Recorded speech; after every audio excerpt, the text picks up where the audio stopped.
The autumn wind howled through the ancient stone corridors of Raven's Hollow Castle, carrying with it the scent of dying leaves and approaching winter. 10-year-old Prince Alexander hurried down the dimly lit hallway, his small feet pattering against the cold marble floor. The young heir to the kingdom of Valdoria had always found the castle's endless passages both fascinating and frightening, especially during the gray months when shadows seemed to lurk in every corner. Lady Camilla Thornwick, the king's new wife of only 6 months, emerged from her private chambers with a stern expression etched across her pale features. Her emerald green dress rustled as she moved with calculated precision, her sharp eyes immediately fixing upon the young prince. Alexander had been trying to avoid her ever since the wedding, sensing something cold and calculating beneath her practiced smiles. "Prince Alexander," she called out, her voice carrying an artificial sweetness that made the boy's skin crawl. "Where are you rushing off to in such haste?" The prince stopped reluctantly, turning to face his stepmother with barely concealed wariness. "I was going to the library, Lady Camilla. Master Edwin is waiting to continue my lessons in history." Camilla's thin lips curved into what might have been mistaken for a smile by anyone who didn't know her true nature. Since marrying King Edmund 6 months ago, she had systematically begun isolating the young prince from his father, planting seeds of doubt about the boy's capabilities and character. Her own son from a previous marriage, Lord Marcus, was only 2 years older than Alexander but had quickly become her favorite for the throne she believed should rightfully belong to her bloodline. "Oh, but I'm afraid there's been a change of plans, dear child," Camilla said, her voice dripping with false concern. "Your father has requested that you spend some time in quiet reflection. He's quite concerned about your recent behavior." Alexander's brow furrowed in confusion. "My behavior? But I haven't done anything wrong, Lady Camilla. Father seemed pleased with my archery practice yesterday, and Master Edwin said my Latin translations have improved greatly." The stepmother took a step closer, her presence looming over the small boy like a dark shadow. "Children often don't realize when they've been troublesome, Alexander. Your father specifically asked me to ensure you have some time to contemplate your actions in a place where you won't be distracted." Without waiting for a response, Camilla grasped the boy's thin wrist with surprising strength. Her grip was firm and cold, like iron bands around his small arm. Alexander tried to pull away, but her hold tightened, and he could see something dangerous flickering in her dark eyes. "Come along now," she said, her voice losing its pretense of warmth. "We mustn't keep your father waiting." As they walked through the corridors, Alexander noticed they were heading away from the main part of the castle, toward the older sections that were rarely used except for storage. The walls here were damper, covered with ancient tapestries that depicted long-dead kings and forgotten battles. The air grew colder with each step, and the young prince began to feel a growing sense of unease. "Where are we going?" Alexander asked, trying to keep the tremor out of his voice. "To the old chapel," Camilla replied curtly. "It's the perfect place for quiet contemplation and prayer. Your father believes some time alone with your thoughts will help you become a better prince." Alexander had been to the old chapel only once before, during his first week at the castle after his mother's death 2 years ago. It was a forgotten place, built centuries earlier by some long-dead ancestor, with thick stone walls and heavy wooden doors. The current royal family used the newer, grander cathedral for their religious ceremonies, leaving the ancient chapel to gather dust and shadows. As they approached the heavy oak doors of the chapel, Alexander felt a chill that had nothing to do with the autumn air.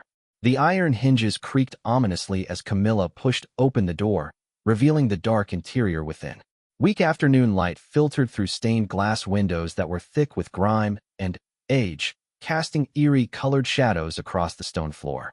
"In you go," Camilla commanded, giving the boy a firm push that sent him stumbling into the cold space. Alexander turned around quickly, his young heart beginning to race with a fear he couldn't quite name. "Lady Camilla, I don't understand. What am I supposed to do here? How long must I stay?" But, instead of answering, his stepmother stepped backward, her hand reaching for the door handle. "Perhaps this time alone will teach you the proper respect due to your new family," she said, her mask of false kindness finally slipping completely away. The heavy door slammed shut with a resounding boom that echoed through the chapel like thunder.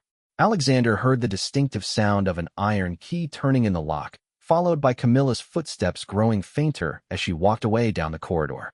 "Wait!" Alexander called out, rushing to the door and pounding his small fists against the thick wood. "Lady Camilla, please." I don't understand what I've done wrong."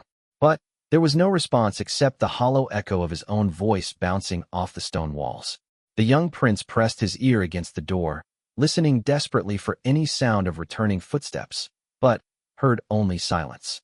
As the reality of his situation began to sink in, Alexander felt tears prick at the corners of his eyes. He was trapped, alone, in a place that felt more like a tomb than a house of worship. The temperature in the chapel seemed to drop with each passing minute, and he wrapped his thin arms around himself, trying to ward off both the cold and the growing fear that was settling in his chest like a heavy stone. Outside, the autumn wind continued to howl, and somewhere in the distance, Alexander could hear the faint sound of the castle's daily life continuing without him. But here in the forgotten chapel, there was only silence, shadows, and the growing certainty that something was terribly, terribly wrong. Hours passed in the cold chapel, and Alexander's initial fear had gradually transformed into a numb resignation mixed with growing desperation. The weak afternoon light that had filtered through the grimy, stained glass windows had long since faded, leaving him in an oppressive darkness broken only by thin slivers of moonlight. His stomach cramped with hunger, and his lips felt dry and cracked. The stone floor beneath him seemed to leach all warmth from his small body, despite his efforts to keep moving and stay warm. The young prince had tried everything he could think of to escape. He had searched every inch of the chapel, running his hands along the stone walls in hopes of finding a loose stone or hidden passage like the ones in the adventure stories his mother used to read to him. He had climbed onto the old wooden pews and attempted to reach the windows, but they were too high and the glass too thick to break even if he could reach them. The door remained stubbornly locked, no matter how hard he pushed, pulled, or pounded against it. As the night wore on, Alexander's calls for help had grown weaker and more desperate.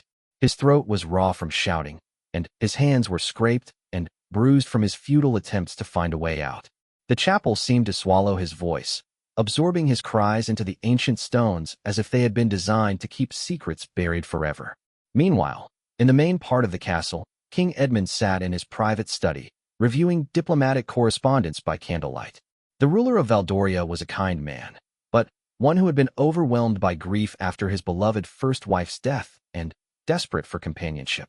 Camilla had appeared in his life like an answer to prayer, beautiful and seemingly devoted, offering him comfort in his darkest hours and promising to be a loving mother to his orphaned son.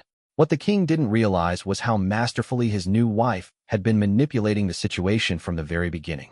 Tonight, she had told him that Alexander was feeling unwell and had requested to dine alone in his chambers, followed by early sleep. Edmund, trusting his wife's maternal instincts and grateful for her apparent care of his son, had simply nodded and returned to his work, assuming the boy was going through one of those phases that children sometimes experienced. Camilla herself was in the castle's main dining hall, entertaining several visiting nobles with charm and wit, ensuring that she had multiple witnesses to her presence throughout the evening. She laughed at their jokes, discussed politics with intelligence, and played the perfect hostess, all while a 10-year-old boy suffered alone in the darkness mere corridors away. In his chamber, Lord Marcus, Camilla's 12-year-old son, sat by his window reading a book about military strategy. He had noticed his mother's strange behavior over the past weeks, the whispered conversations that stopped when he entered rooms, and the way she had been asking pointed questions about Prince Alexander's daily routine. Marcus was intelligent enough to sense that something was amiss, but young enough to feel powerless to act on his suspicions. Back in the chapel, Alexander had curled up in one of the front pews, trying to use his thin jacket as a blanket. The cold was becoming unbearable, seeping through the stone walls and floor until it felt like ice was forming in his very bones. His teeth chattered uncontrollably, and he could see his breath forming small clouds in the frigid air. The young prince's mind wandered to memories of his mother, Queen Isabella, who had died when he was only 8 years old. She had been gentle and kind, with warm brown eyes that always seemed to see the best in people. Alexander remembered how she would tell him stories of brave knights and noble quests, always emphasizing that true nobility came from protecting those who couldn't protect themselves. What would she think of Camilla?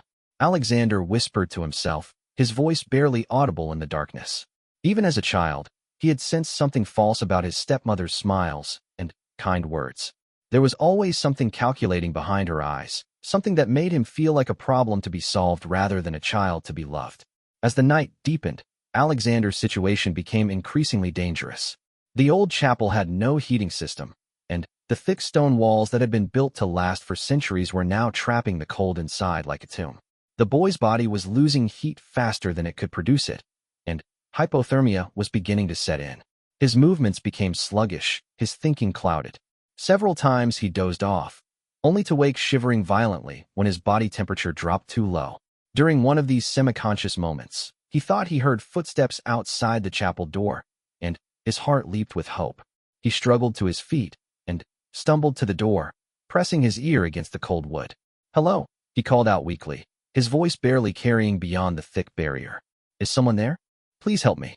But the footsteps, if they had been real at all, faded away without stopping. Alexander slumped against the door, fighting back tears of despair. He was beginning to understand that this wasn't just a punishment or a mistake. This was something far more sinister. Outside the castle walls, old Thomas Hartwell made his final rounds of the evening. The head groundskeeper had worked at Raven's Hollow Castle for over 30 years, since he was a young man newly married and eager to provide for his growing family. He knew every stone, every tree, every hidden corner of the vast estate. His weathered hands carried a lantern that cast dancing shadows as he checked the locks on various outbuildings and ensured that all was secure for the night. Thomas had a particular fondness for young Prince Alexander, who reminded him of his own grandson. The boy was curious and kind, often stopping to chat with the groundskeeper during his walks around the castle grounds. Unlike some royal children Thomas had known, Alexander never acted superior or demanding. He asked genuine questions about the gardens and seemed to truly listen to the answers. As Thomas passed near the old section of the castle, something made him pause. Perhaps it was the wind, or perhaps it was something else entirely. But he could have sworn he heard a faint sound coming from the direction of the abandoned chapel. He stopped walking and tilted his head, listening carefully. The sound came again, barely audible but unmistakably human. It was weak and desperate, like someone calling for help from far away. Thomas frowned, knowing that no one should be in that section of the castle at this hour. The old chapel had been unused for years, considered too drafty and impractical for regular services. Raising his lantern higher, the old groundskeeper changed direction and headed toward the chapel, his boots crunching softly on the fallen leaves that carpeted the forgotten pathways. As he drew closer, the sounds became clearer, and his blood ran cold as he recognized what he was hearing. Someone was trapped inside the old chapel, and from the weakness of the voice, they had been there for a very long time. Thomas Hartwell's weathered hands trembled as he approached the heavy chapel door, his lantern casting eerie shadows on the ancient stone walls. The groundskeeper's heart pounded in his chest as the weak cries from within became clearer. The voice was young, desperate, and growing fainter with each passing moment. "Hello," Thomas called out, pressing his ear against the thick wooden door. "Who's in there?" A surge of relief flooded through Alexander when he heard the gruff but kindly voice on the other side of the door. He struggled to his feet, his legs stiff and numb from the cold, and stumbled toward the sound of salvation. "Thomas." Alexander's voice was barely above a whisper, his throat raw and his strength nearly depleted. "Thomas, is that you? Please, I'm locked in here." The old groundskeeper's blood ran cold as he recognized the voice of Prince Alexander. His mind raced with confusion and alarm. What was the young prince doing locked in the abandoned chapel in the middle of the night? This made no sense at all. "Prince Alexander? Good Lord, boy, what are you doing in there?" Thomas rattled the door handle, finding it securely locked. "Who did this to you?" "Lady Camilla," Alexander managed to say, leaning heavily against the door for support. "She locked me in here this afternoon. I don't know why." "Thomas, please, I'm so cold. I can't feel my fingers anymore." Thomas felt a surge of rage building in his chest. He had never trusted the new queen, despite her charming smiles and gracious mannerisms. There was something calculating about her that reminded him of a cat watching a mouse, waiting for the perfect moment to pounce. But this was beyond anything he could have imagined. "Hold on, young prince," Thomas said firmly, trying to keep his voice calm and reassuring despite his inner turmoil. "I'm going to get you out of there right now." The groundskeeper examined the ancient lock in the flickering light of his lantern. It was old but well-made, designed to keep people out rather than in. Thomas had a ring of keys for various castle buildings, but he knew that the chapel key was kept in the main castle, probably in the housekeeper's office or the steward's quarters. But Alexander's conditions sounded dire, and Thomas knew that every minute counted. The autumn night was bitterly cold, and the old chapel had no heating of any kind. The boy could be suffering from exposure, or worse. Setting down his lantern, Thomas retrieved a heavy iron crowbar from his tool belt. It was a risk to damage the historic door, but the life of the prince was worth far more than any antique wood or metalwork. "Stand back from the door, Prince Alexander," Thomas called out. "I'm going to break it open." Inside the chapel, Alexander used what little strength he had left to move away from the door. He stumbled backward and nearly fell, catching himself on one of the wooden pews. His vision was blurry, and his thoughts felt sluggish and confused. The warning signs of severe hypothermia were setting in, though the young prince didn't understand what was happening to his body. Thomas inserted the crowbar into the gap between the door and the frame, near the lock mechanism. The old wood groaned in protest as he applied pressure, but the lock held firm. Sweat beaded on his forehead despite the cold night air as he repositioned the tool and tried again. On his third attempt, there was a splintering crack as the wood around the lock mechanism gave way. The door swung open with a prolonged creak, and Thomas rushed inside, holding his lantern high. The sight that greeted him made his stomach turn. Prince Alexander was huddled in the front of the chapel, his lips blue with cold and his small body shaking uncontrollably. The boy's eyes were glassy and unfocused, clear signs that he was in serious medical distress. "Sweet Mary and Joseph," Thomas whispered, setting down his lantern and rushing to the prince's side. "What has that woman done to you?" Thomas quickly stripped off his thick woolen coat and wrapped it around Alexander's small frame. The boy felt like ice to the touch, and his breathing was shallow and rapid. The groundskeeper had seen hypothermia before, during harsh winters when travelers became lost in the castle's extensive grounds. "Come on, young prince," Thomas said gently, lifting Alexander into his strong arms. "Let's get you somewhere warm and safe." Alexander tried to speak, but only a weak whisper emerged. His head lolled against Thomas's shoulder as the man carried him out of the chapel and into the night air. Even the cold autumn wind felt warm compared to the frigid interior of the stone building. Thomas's mind raced as he carried the prince toward the castle. This was no accident or misunderstanding. Lady Camilla had deliberately imprisoned a child in conditions that could have killed him. The question was what to do about it. Going directly to King Edmund would be the obvious choice. But Thomas knew that the king was deeply infatuated with his new wife, and might not believe such accusations without proof. More importantly, if Camilla was willing to do this to the prince once, she might try something even worse if she felt threatened. Thomas needed to be careful and strategic about how he handled this situation. As they approached the castle, Thomas made a decision.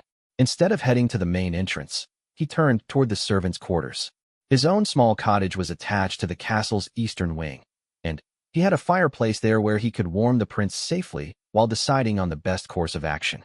Thomas's wife, Margaret, had passed away 3 years ago, so the cottage was empty except for himself. It would be a safe place to tend to Alexander's immediate needs without alerting anyone else to what had happened. Using his key, Thomas entered his modest home and quickly carried Alexander to the chair nearest his fireplace. The embers from his evening fire were still glowing, and he quickly added kindling and logs to bring the flames back to life. "Stay with me, young prince," Thomas murmured as he worked to remove Alexander's wet shoes and socks. "You're going to be all right now." As warmth began to fill the small cottage, Alexander's condition started to improve slightly. The violent shivering that had racked his small body began to ease, and some color started to return to his pale cheeks. Thomas wrapped him in every blanket he could find and heated water for warm, but not hot, beverages that would help raise the boy's core temperature safely. "Thomas," Alexander whispered, his voice still weak but clearer than before. "She said father wanted me to be punished. But I didn't do anything wrong. I've been trying so hard to be good since mother died." The groundskeeper's heart broke at the confusion and hurt in the young prince's voice. "You didn't do anything wrong, lad. Nothing at all. This is not your fault." As Alexander slowly warmed up and his strength began to return, Thomas gently questioned him about what had happened. The story that emerged painted a picture of calculated cruelty that made the old man's blood boil with righteous anger. But Thomas was a practical man who had learned to think before acting. He knew that exposing Camilla's crime would require careful planning and irrefutable evidence. The woman was clever and manipulative, and she would certainly have prepared explanations and alibis for her actions. Moreover, Thomas realized that this incident might be part of a larger, more sinister plan. If Camilla was willing to risk killing the prince through exposure, what was her ultimate goal? The answer seemed obvious, but almost too horrible to contemplate. As the night wore on, and Alexander's condition stabilized, Thomas began to formulate a plan that would not only expose Camilla's cruelty, but also protect the young prince from any future attempts on his life. The groundskeeper had spent 3 decades observing the politics and intrigues of castle life, and he understood that sometimes the most dangerous enemies were those who smiled while they plotted. But first, he needed to ensure that Prince Alexander was truly safe, and then he needed to gather the evidence that would convince King Edmund of his wife's true nature. Time was running out, and Thomas suspected that Camilla's next attempt might be even more deadly than locking a child in a freezing chapel. Dawn broke gray and cold over Ravenshollow Castle, and Thomas Hartwell sat watching over Prince Alexander as the boy finally slept peacefully by the cottage fireplace. The groundskeeper had spent the night planning his next moves carefully, knowing that a single misstep could put the young prince in even greater danger. As the first servants began stirring in the castle, Thomas made his way quietly to find Master Edwin, the prince's tutor. The elderly scholar was known for his discretion and his genuine affection for Alexander. If anyone could be trusted to help navigate this dangerous situation, it would be the man who had educated 3 generations of royal children. Thomas found Master Edwin in the library, preparing for what he assumed would be another day of lessons with his young pupil. The tutor looked up in surprise as the groundskeeper entered, noting the man's haggard appearance and the urgency in his weathered face. "Thomas, you look as though you haven't slept. Is everything well with the grounds?" "Master Edwin," Thomas said quietly, glancing around to ensure they were alone. "I need your help with a matter of the utmost importance. It concerns Prince Alexander's safety." The tutor's expression immediately grew serious. He set down his books and gave Thomas his full attention as the groundskeeper related the events of the previous night. Master Edwin's face grew paler with each detail, and by the end of the account, his hands were trembling with suppressed rage.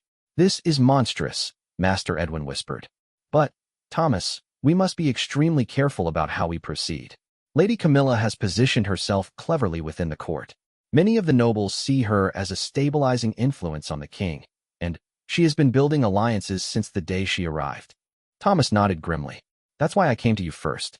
We need evidence that can't be dismissed or explained away, and we need to protect the prince from any retaliation." Meanwhile, in the main castle, Lady Camilla was beginning her morning routine with the calm efficiency of someone who believed her plan was proceeding perfectly. She had risen early and visited the chapel, using her own key to unlock the door and ensure that no evidence remained of the previous night's events. Finding the door broken and the chapel empty had been a shock, but she quickly adapted her strategy. Camilla made her way to King Edmund's private chambers, her face composed into an expression of maternal concern. She knocked gently and entered when invited, finding her husband already dressed and preparing for the day's administrative duties. "My dear Edmund," she said, moving to place a gentle hand on his shoulder. "I'm worried about Alexander. When I checked on him this morning, his bed hadn't been slept in. I fear he may have wandered off during the night, perhaps upset about something." The king immediately set aside his papers, his face creasing with worry. "Wandered off? But Alexander has never done such a thing before. He's always been responsible about staying within the castle grounds." Camilla's expression grew more troubled. "I've noticed he's been acting strangely lately, Edmund. Perhaps the stress of adjusting to our new family arrangement has been more difficult for him than we realized. Children sometimes act out in unpredictable ways when they're struggling emotionally." King Edmund felt a familiar pang of guilt about his son. Since marrying Camilla, he had been so focused on his own happiness and the kingdom's needs that he wondered if he had neglected Alexander's emotional well-being. The boy had seemed quieter lately, but Edmund had attributed that to normal growing pains. "We must organize a search immediately," the king declared, moving toward the door. "I'll have the guards search every room in the castle and the grounds beyond." "Of course," Camilla agreed, though inwardly she was calculating how to turn this situation to her advantage. Perhaps we should also consider the possibility that Alexander might have sought attention in this way. Children who feel displaced sometimes create crises to ensure they remain the center of concern. The seed she was planting was subtle, but poisonous. If the search ended with Alexander being found safe somewhere within the castle, Camilla could frame the entire incident as a manipulative ploy by a troubled child seeking attention. This would further undermine the boy's credibility and position her own son Marcus as the more stable, mature heir. Back in Thomas's cottage, Master Edwin was examining Prince Alexander, who had awakened feeling much better but still bearing the physical evidence of his ordeal. The tutor documented everything carefully: the scrapes on the boy's hands from trying to escape, the lingering effects of exposure, and, most importantly, Alexander's clear and consistent account of what had happened. "We need witnesses to his condition," Master Edwin said quietly to Thomas. "And we need to preserve the evidence at the chapel before someone tries to clean it up." "Already done," Thomas replied, producing a small cloth bundle. "Before I broke down the door, I noticed scratches in the wood where the young prince had tried to claw his way out. I took rubbings of those marks, and I collected some threads from his jacket that were caught on the door frame." Master Edwin nodded approvingly. The groundskeeper was proving to be a more strategic thinker than his humble position might suggest. "There's something else," Alexander said weakly from his position by the fire. "Lady Camilla has been asking questions about Father's daily routine, about when he meets with advisors and when he's alone. She's also been very interested in the castle's security arrangements." The two adults exchanged worried glances. This suggested that Camilla's plans might extend beyond simply eliminating Alexander. If she was gathering intelligence about the king's vulnerabilities, she might be plotting something far more ambitious and dangerous. "We need to move quickly," Master Edwin said. "But we also need to be smart. If we simply confront Lady Camilla with accusations, she'll deny everything and probably claim that we're the ones acting suspiciously. We need to catch her in the act of something incriminating." Thomas had an idea. "What if we give her another opportunity? If she thinks her first attempt failed but went unnoticed, she might try again. This time, we'll be ready for her." It was a risky plan, but as they discussed the details, it began to take shape. They would need to make it appear that Alexander had simply returned on his own, confused and unable to remember clearly what had happened to him. This would give Camilla false confidence while allowing them to set a trap for her next move. The plan would require Master Edwin to coach Alexander on how to act confused and disoriented when questioned about his absence. Meanwhile, Thomas would arrange to have trusted allies positioned to observe and document whatever Camilla attempted next. But first, they needed to get Alexander back into the castle in a way that wouldn't immediately arouse suspicion. As they worked out the details, all three of them understood that they were playing a dangerous game with a woman who had already proven she was willing to kill a child to achieve her goals. The stakes couldn't be higher, and failure would likely mean not just Alexander's death, but possibly the king's as well. As morning turned to afternoon, and the castle began buzzing with search parties looking for the missing prince, Thomas and Master Edwin prepared to execute a plan that would either expose a murderous conspiracy or get them all killed in the attempt by midday. The entire castle was in an uproar as search parties combed through every room, corridor, and outbuilding looking for the missing prince. King Edmund paced frantically in his study while Lady Camilla maintained her facade of concerned stepmother, periodically offering comfort and suggestions about where Alexander might have gone. Thomas Hartwell appeared in the courtyard, seemingly returning from his search of the outer grounds, carrying Prince Alexander in his arms.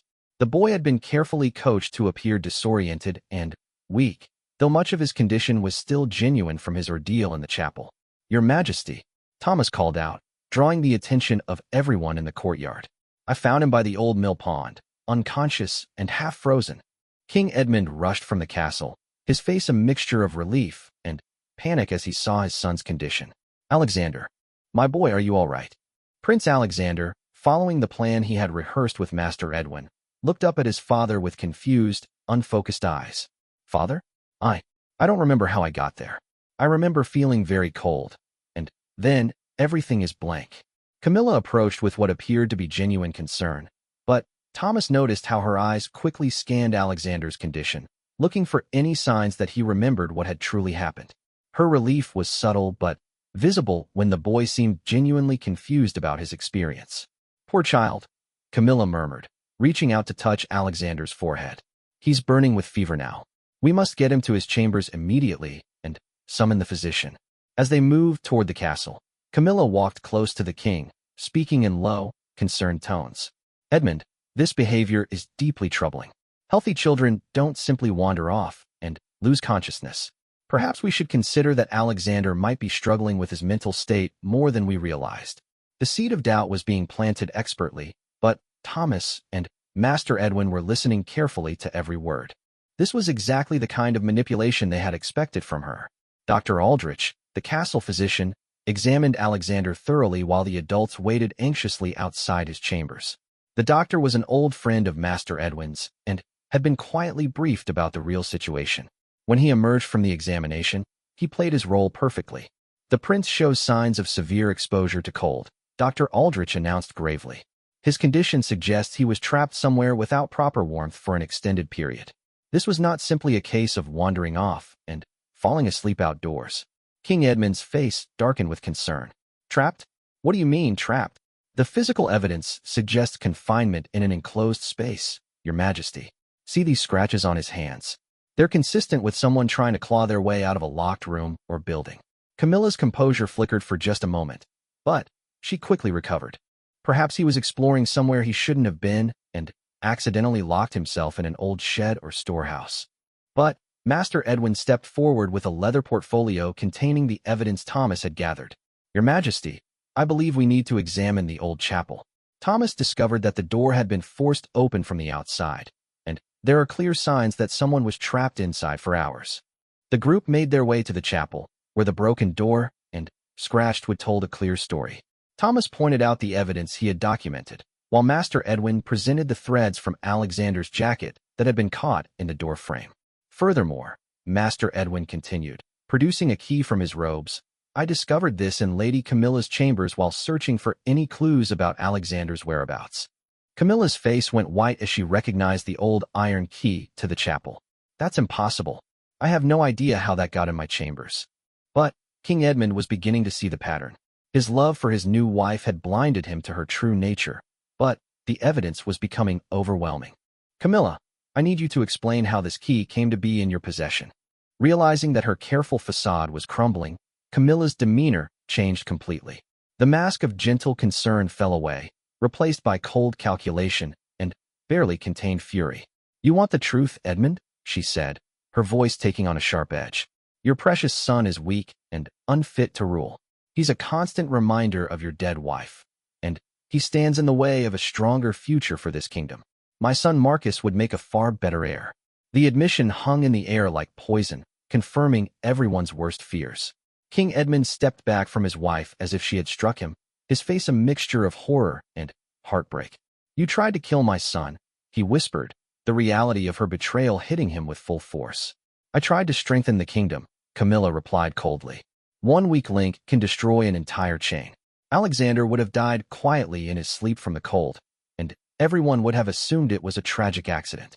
Instead, I'm surrounded by interfering servants and doddering old tutors who couldn't mind their own business.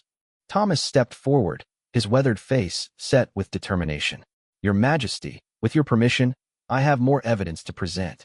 From his coat, the groundskeeper produced a small journal bound in black leather. I found this hidden in Lady Camilla's chambers as well. It contains detailed plans not just for Prince Alexander's death, but for yours as well, Your Majesty. The journal revealed the full scope of Camilla's conspiracy. She had been systematically poisoning the king's food with small doses of mercury, causing the fatigue and confusion he had been experiencing lately. Her plan was to eliminate Alexander first, then slowly kill Edmund while positioning her own son as the natural heir to the throne. As the guards moved to arrest Lady Camilla, she made one final desperate attempt to escape, pulling a small knife from her sleeve and lunging toward Alexander. But Thomas was ready for her, knocking the weapon from her hand and restraining her until the guards could take her into custody. You have no idea what you've done, Camilla snarled as she was led away in chains. This kingdom needed strong leadership, not the weakness you're all so eager to protect. In the days that followed, the full extent of Camilla's network was uncovered. Several servants had been bribed or threatened into cooperating with her plans, and her son Marcus, though not directly involved in the violence, had been aware of his mother's intentions and had chosen to remain silent. King Edmund, devastated by the betrayal but grateful for his son's survival, began the long process of rebuilding trust with Alexander.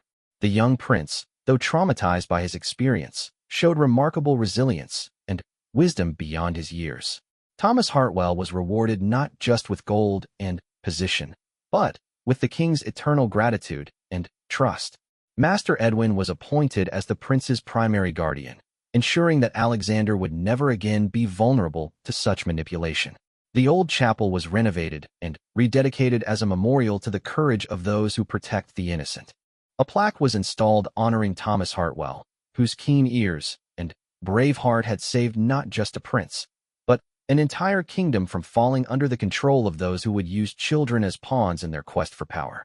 Prince Alexander grew up to become a wise and just ruler, never forgetting the lesson he learned in that cold chapel about the difference between those who truly care for others and those who see kindness as weakness to be exploited.